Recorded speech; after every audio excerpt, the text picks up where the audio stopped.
గజం కేవలం 23,000 రూపాయలతో 165 గజాల భూమి కేవలం 38 లక్షలు మాత్రమే.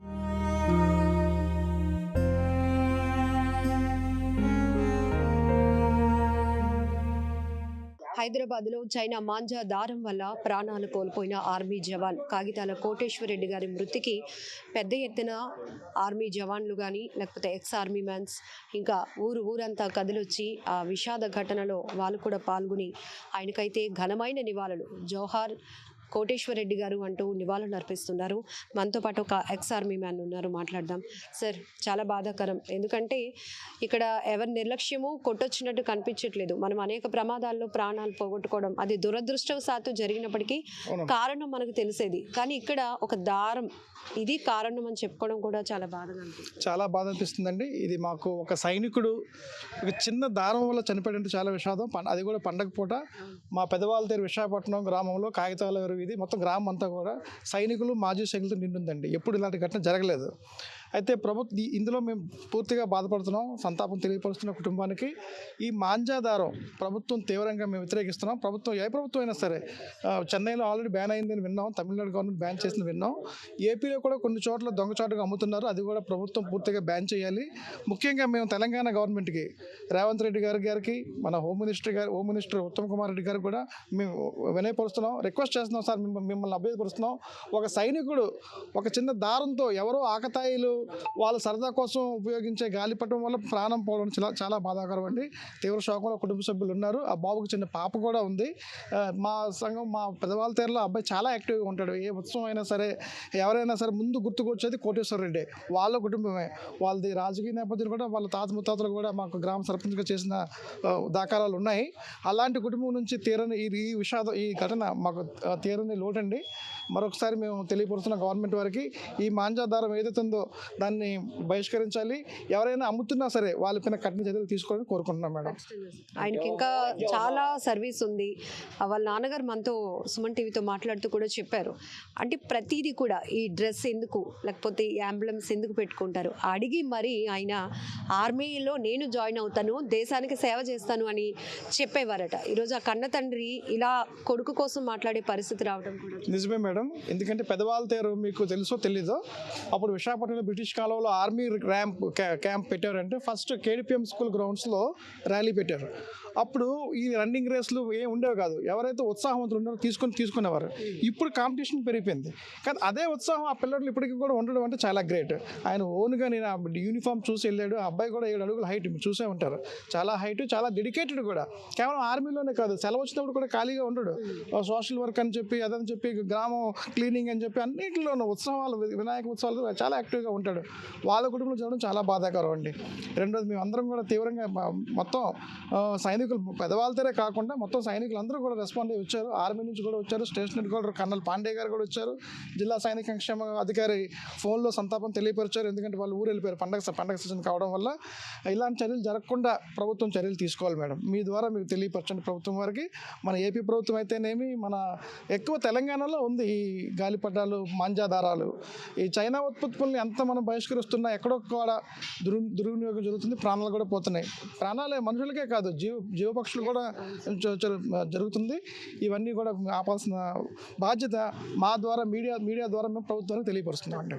సార్, మీకు తెలిసిన ఇన్ఫర్మేషన్ నిన్న ఏ టైంలో జరిగింది, తన ట్రీట్మెంట్కి సహకరించిన పరిస్థితి లేదు మేడం, లేదు. శనివారం సాయంత్రం ఆయన రోల్ కాల్ ఉంటుంది మాకు ఈవినింగ్ ఆర్మీలో. రోల్ కాల్ ప్రేడ్ 6:30కి అటెండ్ అయ్యి తిరిగి ఆయన లంగర్ హౌస్లో క్వార్టర్స్ ఉన్నాయి. క్వార్టర్స్కి వెళ్తుండగా దారిలో బ్రిడ్జ్ మించి లంగర్ హౌస్ క్వార్టర్స్కి వెళ్తుండగా ఆయనకి బైక్ చీకటి అయిపోయింది. అప్పటికే చీకటి అయిపోయిందని తెలియలేదు ఆయనకి. ఆ మాంజా దారం పేక తగులుకొని పడిపోయాడట. ఈవినింగ్ టైం చీకటి, అప్పటికే కొద్దిగా ఎక్కువ కట్ అయిపోయింది, బ్లీడింగ్ ఎక్కువ పోయిందండి. ఈలోగా అక్కడ లోకల్ పీపుల్ చూసి ఆర్మీ వ్యక్తిని స్పందించేసరికి, తీసుకెళ్లేసరికి దారిలోనే అబ్బాయి హాస్పిటల్కి చేరేలోపే చనిపోయాడని సమాచారం. సార్, ఆర్మీ వాళ్ళు వచ్చారు, వాళ్ళతో పాటు వాళ్ళు ఇచ్చిన సమాచారం. మేము కూడా ఫొటోస్ చూసాం, అవన్నీ మీకు చూపించాను. చాలా ఎక్కువ కట్ అయిపోయింది ఆ మాంజా దారం. చనిపోయిన తర్వాత మళ్ళీ అక్కడే నెక్స్ట్ డే వాళ్ళు మార్నింగ్ 9 o'clock నిన్న బయలుదేరి మాకు అక్కడనే ఫోన్ చేశారు. అక్కడి నుంచే స్టేషన్ హెడ్ క్వార్టర్ నుంచి నెంబర్ అడిగితే ఇచ్చాను, నేను పాండే గారి నెంబర్ ఇచ్చాను, కర్నల్ పాండే గారు. వెంటనే స్పందించి రాత్రి 9 గంటలకి బాడీ 9:30కి వైజాగ్ సిరిపురంకి వచ్చింది. అక్కడి నుంచి మేము ఘన నివాళులతో ఇంటి వరకు తీసుకొచ్చాం. ఈరోజు దహన సంస్కారం మీరు చూసారు కదా, చాలా ఘనంగా ఒక సైనికుడు అంటే ఏంటి అనే విధంగా మేము మా పెదవాళ్ళ గ్రామం ద్వారా మేము అందరికీ ప్రజలకు చూపించామండి ఎంత వాల్యూ ఉంటుందో. ఒక మనిషి వెనకాల 100 మంది 1000 మంది వచ్చారంటే ఉత్తినేరారండి. అది ఒక దేశానికి కుటుంబానికే కాదు, దేశానికి కూడా మొత్తం యావత్ భారతదేశానికి కూడా గర్వకారణం అండి. సైనికుడి మరణం అది ఎలాగ చనిపోయిందండి, వీర మరణమే అది. జై జవాన్. సార్ కోటేశ్వర రెడ్డి గారికి 30 years అంటే వాళ్ళ వైఫ్ కూడా చాలా చిన్న వయసు, ఇంకా చిన్న పాప, వాళ్ళకి మన సపోర్ట్ తప్పకుండా అండి. మా ఆర్మీ వాళ్ళు వచ్చిన వారితో స్టాఫ్ ఎవరైతే వచ్చారో వాళ్ళు సహకరిస్తామని చెప్పారు. మన స్టేషన్ హెడ్ క్వార్టర్ సిఓ గారు కర్నల్ పాండే గారు కూడా మేము వాళ్ళ వంతు సాయం ప్రభుత్వంతో మాట్లాడి చేస్తామని చెప్పారు. గ్రామం నుంచి మేము ఎప్పుడు వెనకాలే ఉంటాం, ఆర్థికంగా కానీ ఎటువంటి సహకరిస్తే మేము ఇస్తామండి, తప్పకుండా అందిస్తాం. ఇప్పుడు ప్రభుత్వం ఇలాంటివి, ఇప్పుడు అమ్మాయి కూడా బాగా చదువుకుంది కాబట్టి వాళ్ళ భార్యకి లోకల్లో స్టేషన్ హెడ్ క్వార్టర్ పరిధిలో చిన్న ఉద్యోగం ఆమెకి ఆసరా చూపిస్తే బాగుంటుంది. అలాగే ఆ పాప విద్యా విషయంలో కూడా చొరవ తీసుకొని ఉంటుంది. గవర్నమెంట్ చేయాలంటే తలుచుకుంటే ఏమైనా చేయొచ్చు. వాళ్ళకి స్కాలర్షిప్లో పాపలు చదివిస్తే ఇంక బాగుంటుందని మా అభిప్రాయం అండి. మీ ద్వారా మేము మీడియా ద్వారా ప్రభుత్వానికి విన్నవించుకుంటున్నాం. మరొక్కసారి మళ్ళీ మన నుంచి ఒక రిక్వెస్ట్ చేద్దాం సార్. గవర్నమెంట్స్కి కూడా మనం ఒక అప్పీల్ చేసాం, ఏదైతే నిషేధించబడినటువంటి దారం మళ్ళీ అడ్డగోలుగా విచ్చలవిడిగా కూడా అమ్ముతున్నారు, ఆకతాయిలు ఇది ఎగరవేయటం వల్ల ఇది జరిగింది. సో పబ్లిక్కి కూడా మనం ఒక రిక్వెస్ట్ అండ్ 100% అండి, పబ్లిక్ దయచేసి యువత మీకు ఏదో సరదా కోసం మీరు ఏదో చేస్తున్నారు, ఏదో గాలిపటం అప్పుడు పండగ ఒకసారే కదా మా పండుగలకి ఎందుకు అలా అని కాకుండా మీరు ఒక్కసారి ఆలోచించండి బాబు. ఈరోజు సైనికుడి ప్రాణం పోయింది, ఎన్నో మోగజేవాళ్ళు చెప్పలేవు అవి. మీరు దారం కట్ చేసి వదిలేసిన తర్వాత సముద్రంలో వదులుతా ఉండండి, అక్కడ చేపలకైనా ఇబ్బందే. తర్వాత పక్షులతో ఇంక చెప్పుకోలేవు, చెట్లకి మీ దారం చుట్టుకుపోతుంది, ఆ పక్షులు చచ్చిపోతాయి, మీకు తెలియదు, మీడియాలో రాదు. సైనికుడు కాబట్టి అంత వచ్చింది. దయచేసి మీరు బ్యాన్ చేస్తే, ఇలా దారాలు బ్యాన్ చేసి ఆల్టర్నేటివ్ ఇంకా ఉంటాయి, మంచిగా ఉంటాయి ఆల్టర్నేటివ్ వాటితో మీరు మీ ఆనందం కోసం, మీ సుఖం కోసం ఒక నిండు యువకుడి, ఆయన కూడా పెద్ద వయసు ఏం కాదు, 30 సంవత్సరాల వయసే, ఆ యువకుడి ప్రాణం మీ వల్లే పోయిందంటే మీరు ఒకసారి ఆలోచించండి. ఇప్పుడు ఎవరిని కించపరచడం కాదు, ఎవరిని ఉద్దేశించి కాదు, కేవలం మీ సరదా కోసం మీరు ఏదో గాలిపటాలు ఎగరేసారు పండుగ సందర్భంగా, అది ఎంత మీదకి వచ్చిందో ఒకసారి మీకు మీడియా ద్వారా తెలియపరుస్తున్నాం చూడండి. దయచేసి మీరు కొనడం ఆపేస్తే, ఏ ఉత్పత్తి అయినా సరే కొనడం ఆపేస్తే ఆటోమేటిక్గా డిమాండ్ తగ్గిపోతుంది. డిమాండ్ తగ్గిందంటే దాని తాలూకా ప్రోడక్ట్ కూడా ఆగిపోయిందంటే దానికి ఇంకా ఎవరు కూడా కొనరు. మీరు కొనడం వల్ల వాళ్ళు అమ్ముతున్నారు అంతే కదండి. మీరు కొనడం మానేసి ఇంకెవరికి అలాంటి అపకారం జరగకుండా మీరు సహకరిస్తారని ప్రతి యువతకి, ప్రతి ఒక్కరికి కూడా, పిల్లలకి అందరికీ కూడా నేను రిక్వెస్ట్ చేస్తున్నాను. మీకు శిరస నమస్కరించి రిక్వెస్ట్ చేస్తున్నానండి. సో 2 తెలుగు రాష్ట్ర ప్రభుత్వాలకి కూడా ఈ ఒక్క ఘటన ఒక కనువిప్పు కావాలని మనం రిక్వెస్ట్ చేస్తున్నాము. సో ఇప్పటికి ఏమైనా తెలంగాణ ప్రభుత్వం దీనిపైన స్పందించడం జరిగిందా సార్? ఇంతవరకు మరి వాళ్ళు స్పందిస్తే మాకు సోషల్ మీడియాలో అయితే కానీ న్యూస్లో కానీ ఏమి రాలేదండి. ప్రభుత్వం తప్పకుండా స్పందించాలి. జరిగిన ఘటన తెలంగాణలో అయినా సరే బాధితుడు ఆంధ్ర బాధితులు అయ్యారు. ఆ రోజు మేము చూసాం, చిన్నపిల్లలు కూడా చచ్చిపోయారు. మొత్తం 5 కైట్ ఇన్సిడెంట్ 5 చనిపోయారట. ఇంత 5 ఇన్సిడెంట్లు అయినా ప్రభుత్వం ఇంకా స్పందించకపోవడం గమనార్హం. మాకైతే బాధగా ఉంది. ఏ ప్రభుత్వం అయినా సరే, పార్టీ ఇర్రెస్పెక్ట్ ఆఫ్ పార్టీ, ఏ ప్రభుత్వం అయినా సరే దీన్ని తీవ్రంగా ఖండించాలి. ఖండించి ఏదో తుటు మంత్రంగా స్టేట్మెంట్ ఇస్తే ఊరుకుంటే కాదు. నెక్స్ట్ ఇయర్ నేను మీడియా ద్వారా చెప్తున్నానండి. నేను eastern naval command reemployed exercise general secretary Durga Reddy నా పేరు. నేను మీకు తెలియపరుస్తున్నాం, రిక్వెస్ట్ చేస్తున్నాం సార్, దయచేసి నెక్స్ట్ ఇయర్ సంక్రాంతికి ఇలాంటి ఘటన పునరావృతం కాకుండా చూసుకోవాల్సిన బాధ్యత మీ మీద ఉంది, ఖచ్చితంగా మీ మీద ఉంది. మేమైతే సహకరిస్తాం, మేమైతే తప్పకుండా చిన్నపిల్లలు, మా పరిధిలో ఉన్న పిల్లల్ని హెచ్చరిస్తాం. మీడియా ద్వారా, సోషల్ మీడియా ద్వారా మేము అవేర్నెస్ తెస్తాం. మీరు కూడా ఎవరైతే ఈ దారాలు అమ్ముతున్నారో కఠినంగా వాళ్ళని మీరు రైట్ చేసి పట్టుకొని వాళ్ళు శిక్షించాలి, పెనాల్టీ చేయాలి. ప్లాస్టిక్ ఎలాగైతే నిషేధించారో అలాగే చైనా మాంజా దారం ఏదైతుందో దాన్ని కూడా నిషేధించాలని కోరుతున్నామండి. సార్ మీకున్న నాలెడ్జ్ అంటే మాంజా అనేది ఎందుకు ఇంత ప్రమాదం అనేది చాలా మందికి తెలియదు. ఏదో హైట్ వెళ్తుంది కదా, మనం ఇక్కడ ఎగరేస్తున్నాం, అక్కడ ఎక్కడికో వెళ్ళి వస్తుంది అనుకుంటున్నారు, కానీ ఆ దారం వెళ్ళే క్రమంలో ఎంతమందికి అది హాని చేసుకుంటూ వెళ్తుందో తెలీదు. అసలు ఎందుకు అది అంత ప్రమాదకరమైన? ఎస్ మేడం, దీనికి వివరణ పూర్తిగా ఇస్తాను. యాక్చువల్గా గాలిపటాలు ఎగరేసుకునేది పండగ పూట సరదా కోసం ఎగరేస్తారు, కానీ మిగతా వాళ్ళందరూ ఏం చేస్తుంది, పందాల్లో పెట్టించుకున్నారు. అంటే గాలిపటం పందాలు, ఇలాగైతే పండగ పూట కోడి పందాలు అవి చేస్తున్నారు, గాలిపటం పందాలు అని 4 కుర్రోళ్ళు 5 కుర్రోళ్ళు ఎగరేస్తున్నారు అనుకోండి. ఒకటి దారంతో ఇంకొకటి దారం కట్ చేయడం కోసం, అంటే వాడు గాలిపటం తగిలిపోతే నా లాస్ట్కి ఎవరి గాలిపటం అయితే గాల్లో ఎగురుతూ ఉంటుందో వాళ్ళు గెలిచినట్టు. డబ్బులు పందాలు కూడా ఆడుతున్నట్టు మాకు సమాచారం ఉంది. కానీ వీటి మీద పూర్తిగా ఏదో సరదాగా ఎగరేస్తారో అనేస్తారు కానీ కాదు. పోలీసులు కూడా మీద నిఘా పెట్టరు. ఎందుకు పెట్టండి, ఆడుకుంటున్నారులే అంటారు. ఇది పూర్తిగా ఇది ఒక బెట్టింగ్ టైప్ ఆడతారు. వాడు దారం కొయ్యడం కోసం ఈ స్పెషల్ దారం వాడతారు వీళ్ళు.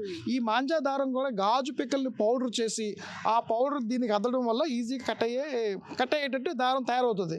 ఆ దారం దానికోసం వాడి వీళ్ళు ప్రమాదం తెచ్చుకుంటున్నారు. అయితే ఎవరైతే ఆడుతున్నారో వాళ్ళు వెళ్ళిపోతున్నారు సేఫ్గా. ఎక్కడైతే కట్ అవుతుందో ఆ ముక్క వెళ్ళిపోతుంది. అది ఎక్కడ ప్రమాదం అవుతుంది వీళ్ళు తెలియట్లేదు. మరి మరుసటి రోజు మామూలే. ఇప్పుడు ఈ ఘటన అయినా దయచేసి ఎవరు మర్చిపోకుండా దీన్ని మీరు ఎంత వైరల్ చేస్తే అంత మంచిది. ఎందుకంటే అవేర్నెస్ పర్పస్ ఎంత వైరల్ చేసి అవేర్నెస్ తెస్తే మీడియా ఒకటేనండి. సుమన్ టీవీ మేము ఫాలో అవుతూ ఉంటాం, చూస్తూ ఉంటాం కూడా ఛానల్స్. మిమ్మల్ని చాలాసార్లు చూశాను. సో దయచేసి ఇలాంటివి అవేర్నెస్ ప్రోగ్రామ్స్ చేయాల్సిందిగా మేము రిక్వెస్ట్ చేస్తున్నాం. అంటే ఒక దారం మరొక దారాన్ని కట్ చేసేదంత కెపాసిటీ ఉందంటే దాని పోత గాజు పోతతో ఉందంటే మరి మనది స్కిన్ సెన్సిటివ్ కదా. అంతే కదండి. ఇది ఖచ్చితంగా ఇది ఇలాంటి దారాలను మీరు నిషేధించాలి. అది కేవలం ఈ పందాల్లో పిల్లలు ఒకళ్ళొకరు దారం కట్ చేయడం కోసం వాడతారు. దానికోసం ఈ మాంజా దారం అమ్ముతారు. ఎప్పుడైతే ఈ అమ్మే వాళ్ళు ఈ విషయం గ్రహించారో దీన్ని దిగుబడి చేసుకొని చైనా నుంచే కదా వస్తుంది. ఇది చైనా బహిష్కరణ మన కేంద్ర ప్రభుత్వం ఏం చెప్పింది, చైనా విషయాలు బహిష్కరణ చెప్పినా సరే చైనా వస్తువులు అమ్ముతున్నారు, వీళ్ళు కొంటున్నారంటే వీళ్ళలో అజ్ఞానం అనుకోవాలో ఏమనుకోవాలో తెలియదు. దయచేసి ఇప్పటికైనా సరే మనం చైనా ప్రొడక్ట్స్ అన్నీ కూడా ఇది మనకు ఉదాహరణ. అవన్నీ కూడా ప్రాణాల మీదకి తెచ్చేవే. మీకు ఎలక్ట్రికల్ వాడండి, ఏవైనా అండి, మీకు షార్ట్ సర్క్యూట్ అయ్యే ప్రమాదాలు జరిగే ఉన్నాయి. దీంతో మొత్తం అన్ని బ్యాన్ చేయాలని చైనా చర్యలతో పాటు మన వ్యక్తిగతమైన అవగాహన కూడా చాలా ఇంపార్టెంట్. ప్రభుత్వం మనకి చెప్పినంత వరకే. కొన్ని వడంబికలు ఉంటాయి, ఐక్యరాష్ట్రం కొన్ని మార్కెటింగ్ డిమార్కెటింగ్లో కొన్ని వడంబికలు ఉంటాయి పక్క దేశాలతోటి. ప్రభుత్వం డైరెక్ట్గా ఆపేయలేదు. ఏ వస్తువు కూడా కొనొద్దని. మనం కొండ ఆపేస్తే ప్రొడక్ట్ అయిపోద్ది. అది మనం చెయ్యాలి. ప్రభుత్వం మీరే ఆపేయచ్చు కదా, చైనా నుంచి తేకుండా ఆపొచ్చు కదా అంటే కొన్ని అంతర్జాతీయంగా ఎక్స్పోర్ట్ ఇంపోర్ట్ కొన్ని ఉంటాయి, కొన్ని రూల్స్ అండ్ రెగ్యులేషన్స్ ఉంటాయి. మొత్తం బహిష్కరించలేం. సో వీళ్ళు ఆపేస్తే ఆటోమేటిక్గా ఎవరికైనా వాల్యూ ఇవ్వాలని 10 సార్లు హలో హలో హలో అంటే ఆడు హీరో అయిపోతాడు. మనం పక్కన పెట్టామనుకోండి ఆడే జీరో అయిపోతాడు. మనం ఎగబడకుండా ఉండి మన ప్రోడక్ట్ ఏదైతే వాడుకుందామో, ఏదైతే మనకి ఇబ్బంది కలగకుండా ఉన్న ప్రోడక్ట్ వాడుతున్నామో అది మనం చేసుకోవాలి. మనకి అవేర్నెస్ రావాలి. మెయిన్లీ యువతకి, కుర్రోళ్ళకి. వాళ్ళు కొద్దిగా మేల్కొని చేయండి. మీ వయసులో అందరూ ఎంజాయ్మెంట్ చేసిన వాళ్ళే. కానీ ఇంకొకరికి మన ఎంజాయ్మెంట్ ఇంకొకరికి భారం కాకూడదు. ఇంకొకరి ప్రాణాలతో చెలగాటం ఆడకూడదు. ఇప్పుడు చూడండి ఎంత పెద్ద గాచారం అయిందో. అదన్నీ చూసుకోవాలని యువతకి ఇంకొకసారి రిక్వెస్ట్ చేస్తున్నాను మేడం.